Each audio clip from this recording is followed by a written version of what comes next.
Welcome back to the channel, guys. We have more gaming and PlayStation news, rumours and leaks to go over. So let's get right into it, starting with a rumoured PlayStation State of Play or event taking place at the end of September. Now, rumours have it that Insomniac Games is finally ready to show us more of their upcoming Marvel's Wolverine game. According to gaming insider Tom Henderson, a brand new trailer has already been completed and could be unveiled at Sony's next rumoured State of Play event taking place at the end of September. Now, Henderson did also make it clear that it's not set in stone that the reveal will happen there, but he's confident that the trailer will drop this year. So if it doesn't show up at the next State of Play, then it will be shown later at the Game Awards in December. It's been 4 years since Wolverine was first announced back at Sony's PlayStation Showcase in 2021. 4 years, and since then Insomniac Games has been pretty quiet. No gameplay breakdowns, no behind the scenes footage, nothing. They stuck to the message that the game will be shown only when it's ready, and honestly, I'm okay with that. I don't need to have them come out every few months to reassure me that the game is coming out. They've said that they will show the game when they are ready, and that's good enough for me. Insomniac Games has been absolutely solid with the quality and the output of their games, so I have no doubt they will deliver when the time is right. And if you remember back to 2023, Sony and Insomniac were hit with a massive ransomware attack. That hack exposed early development footage of Wolverine and leaked sensitive employee information.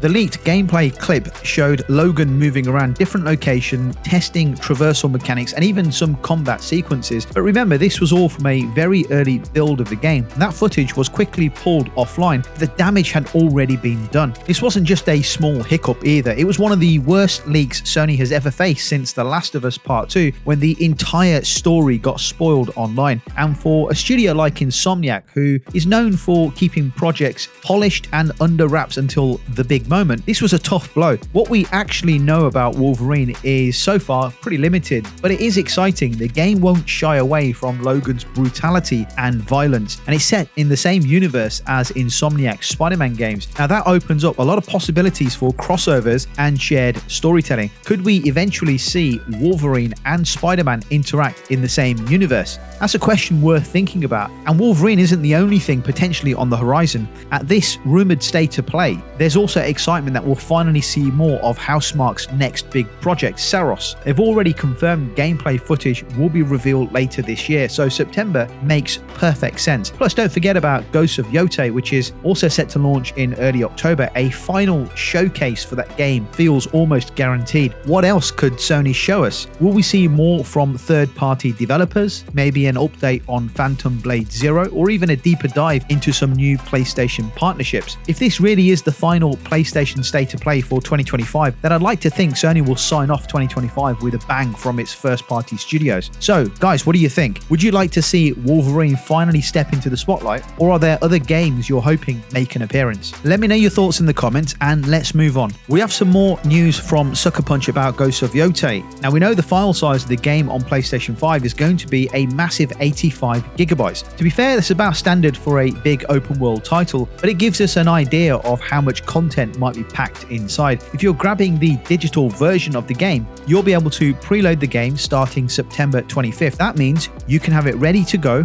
right at midnight when it officially releases. And the exciting part is the game has officially gone gold. For those who may not know, when a game goes gold, it means development is pretty much finished and it's locked in for launch day. No more delays, no more waiting. At this point, Sucker Punch Productions is confident the game is ready for the world to play. Now, Ghosts of Yotei isn't just another sequel. It's a brand new story that takes place around 329 years after Ghosts of Tsushima. Instead of Jin Sakai, this time we're following a new protagonist called Atsu. She's a haunted mercenary seeking revenge after the brutal murder of her family and the destruction of her home. Now, Atsu sets on a journey for revenge against the Yotei Six, a group led by the ruthless Lord Saito, a renegade samurai. But revenge stories are rarely that simple, right? Along the way, Atsu will encounter allies she never expected, and her journey will explore not just vengeance, but also the bonds and connections that shape her path forward. During Gamescom earlier this year, Sony confirmed that the game will be getting its own Legends mode in 2026. Just like in Ghosts of Tsushima, this mode will allow players to team up in co-op campaign, but with a supernatural twist. That is something fans were hoping that the game would get following the success of Ghosts of Tsushima Legends. It adds even more value beyond the single-player story. Sucker Punch has also been pretty open about what to expect in terms of scale. They said players can expect a similar experience to Ghosts of Tsushima in terms of time investment, but this time there's an even bigger focus on player freedom. The world of Ezo, set around Mount Yotei in northern Japan, is designed to feel alive and expansive, giving players more ways than ever to approach their journey. Another sign of confidence from Sony and Sucker Punch is that review codes have already been sent out to media outlets and influencers. This is 1 month before the game actually launches. The full embargo lifts on September the 25th, 1 week before the game's release. Now think about that. Studios don't usually let review codes out that early unless they are very confident the game is going to score well. Could this be a hint that Ghost of Yotei is another masterpiece in the making? I personally believe so. I think it will be an absolute Game of the Year contender. When a studio and publisher is this confident, the review codes go out, and I expect we're going to see a game being reviewed somewhere in the very high 80s or low 90s. Not that game reviews determine if we should play and enjoy a game or not, regardless of the reviews. This game has been on my most wanted list of games ever since it was announced or confirmed in the making. Can Ghost of Yotei live up to the high bar set by Ghost of Tsushima? Will Atsu's story capture players the same way Jin Sakai's did? Or will it carve out something completely new and different in Sucker Punch's growing legacy? One thing is for sure, we won't have to wait much longer to find out. Let me know your thoughts on this, and let's move on because I want to talk about Sony Bend. There's been a lot of talk online lately about their next project. A job listing popped up recently for a creative director position at the studio, and almost immediately people jumped to the conclusion that this must mean Bend is working exclusively on a live service or multiplayer project. But if you take the time to actually read through the job description, the picture looks really different. Now on my YouTube channel, if you go over to the post section, the community section, I've posted the job description on there so you can read through the actual job description yourself. The listing clearly says the role is for someone to lead a project that's already in development. Not something brand new, not a concept in the early stages, but a game that's already being built. And here's the important part. The description emphasizes that this is a AAA narrative-driven title. That alone tells us it's not just a live service project. Think about it. How many live service games are heavily focused on storytelling and emotional tones? Not many, right? In fact, I can't think of any. The majority of live service games are built around progression systems, updates, and gameplay loops, not deep narratives. Now, the listing does mention that experience with multiplayer and live service design is required, and that's true, but that doesn't necessarily mean the entire project is a multiplayer-only game. What it more likely suggests to me is that the game could have multiplayer elements alongside a single story-driven game. The best example I can give of this is a game like The Last of Us with a factions mode, or even Ghost of Yotei and Ghost of Tsushima with their Legends modes. These games were grounded in narrative single-player experiences first, but then they added multiplayer components that made sense within their worlds. So it's possible that Bend Studio is also working on a big single-player game with a multiplayer component. Absolutely, that could be what they're working on.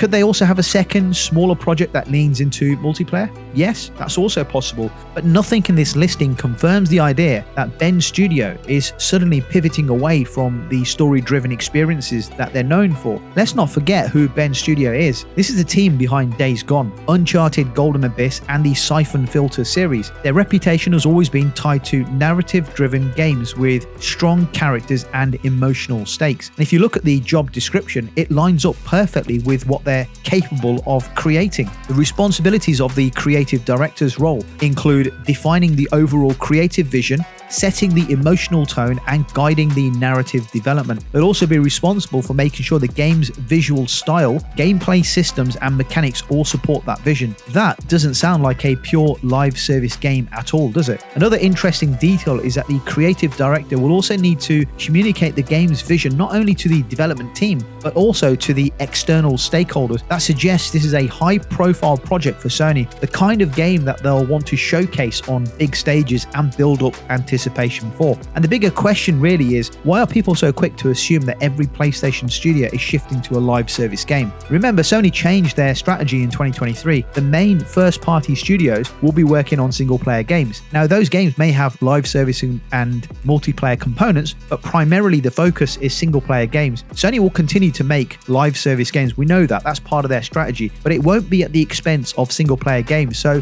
people who enjoy single-player story-driven games, guys, we can relax because Sony's not moving away from that. And this new Sony Bend advert for this creative director just emphasizes that actually the studio is looking for a AAA, single-player, story-driven, creative leader who has some experience with multiplayer games too. If Bend Studio is still making narrative-driven games, and all signs here suggest they are, then that's good news for players who value single-player games, right? The fact that it looks like there will be a multiplayer component to their next project looks very interesting, and I'm hoping we get to hear more from Bend Studio to clear up any confusion. We know for a fact that Bend Studio is working on a AAA project that's already deep into development, and it has a strong narrative focus, emotional tone, and yes, it may include multiplayer elements, but nothing suggests it's abandoning what the studio has always been known for. What do you think, guys? Would you like to see Bend double down on another big single-player story like a Days Gone sequel, perhaps? Or are you open to them experimenting with multiplayer so long as it doesn't take away from the narrative focus? Let me know your thoughts and let's move on.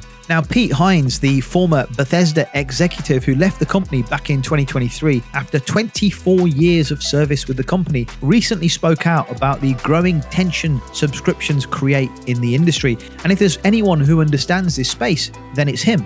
Hines was there during Bethesda's golden years and lived through Microsoft's massive acquisition of the publisher. Now, in a recent interview, he said he noticed what he called short-sighted decision-making years ago, and now he feels like those choices are starting to play out exactly as he predicted. His biggest concern is the subscription model itself. And guys, this isn't something brand new that you're going to hear. You've heard this all before, and this is just another perspective from somebody else in the industry, a veteran of the industry. Now, he described subscription services as becoming the new four-letter word of gaming. Instead of owning a product, players are tied to the service, and those services rely on creators delivering high-quality games. If that balance isn't managed fairly, then the people making these games end up undervalued and underpaid. Think about it. If you're a developer spending years crafting a world, gameplay characters, gameplay systems, and then that game is released into a sub-service which doesn't properly compensate or recognize your work, how sustainable is that really? Hines goes on to say that the tension is hurting a lot of people, and not just financially, but also creatively. Former PlayStation executive Sean Layden echoed Hines' comments, even going so far as to say subscription models risk turning developers into wage slaves. That's a harsh phrase, but it highlights the unease some industry veterans feel. Now, Microsoft insists Gamepass is profitable, but refuse to share the financial data. They've raised prices, they've changed tiers, and continue to promote it as a huge value. And yes, for players, it probably feels like a great deal, but behind the scenes, developers and publishers are clearly divided on whether this model actually works long term. Sony, on the other hand, has avoided releasing its biggest game straight into PlayStation Plus. They've added more tiers and they've introduced a rotating catalog,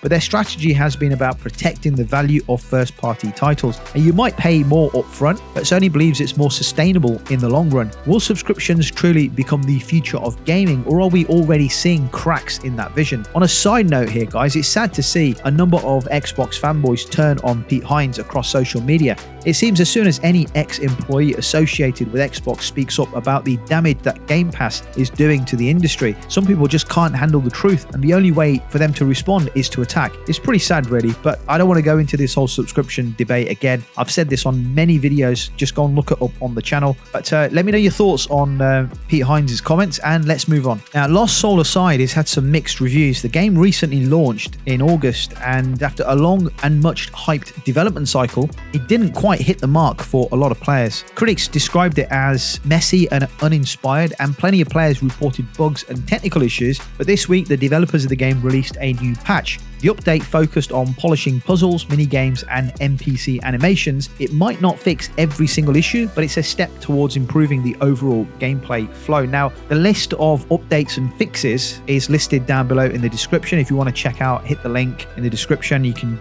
read the details about what's actually been improved. The story itself has some interesting ideas. You play as Kaiser, a war orphan raised by his younger sister Louisa. Together they join a resistance group called Glimmer, fighting against an oppressive empire. Things take a dramatic turn within the game when invaders known as Voidrax arrive from another dimension, forcing Kaiser into a dangerous journey to save humanity and protect Louisa. On paper, it has all the right ingredients for a compelling action RPG, but as is often the case with ambitious indie projects, execution is everything. If the update smooths out the rough edges, then maybe Lost Soul Aside can still find its footing. Guys, let me know if you did take the plunge and pre-order this game. Let me know how you're finding it right now and if it's worth diving into. Anyway, let's move on and talk about Metal Gear Solid Delta Snake Eater. Konami has confirmed that the remake has sold over 1 million copies on its first day of release on August the 28th. That figure includes both physical shipments and digital sales worldwide. I guess the question is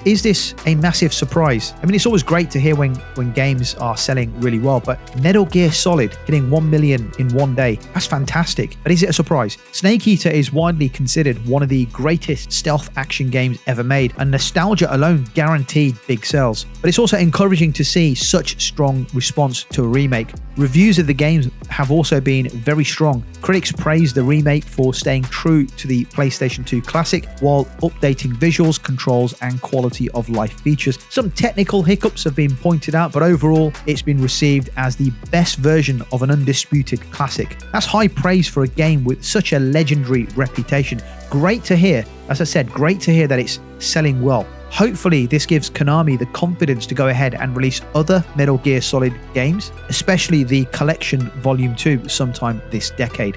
Now, moving on to our final piece, we have some good news for God of War fans, something to get excited about. And this is not about the game, this is about the TV series. The Amazon Prime Video God of War adaptation is rumored to begin filming in March 2026, with production set in Vancouver, Canada. Vancouver is one of the biggest filming hubs in the world right now, thanks to crews, modern facility, but mainly thanks to its generous tax credits. It offers varied landscapes that could work well for a show as ambitious as God of War. The series was first announced back in December 2022, but had to be rebooted about a year ago after changes in leadership. Ronald D. Moore, best known for Battlestar Galactica and For All Mankind, is now leading the project as showrunner, writer, and executive producer. With his track record, that's an exciting development. If filming is really that close, then the main cast is probably already locked in.